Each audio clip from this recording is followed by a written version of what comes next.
Welcome to Penrose Learning, where we make understanding easy. In this video, I will show you how to make butter slime at home.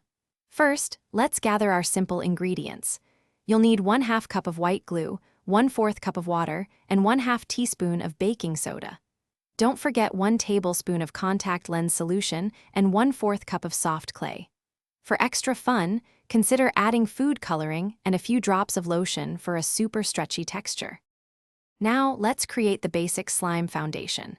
In a bowl, combine your 1/2 cup of white glue, 1/4 cup of water, and 1/2 teaspoon of baking soda. Stir these ingredients together until they are completely blended.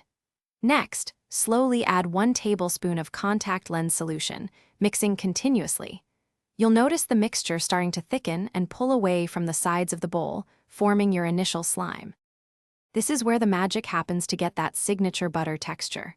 First, knead your basic slime for about 5 to 10 minutes until it's much less sticky.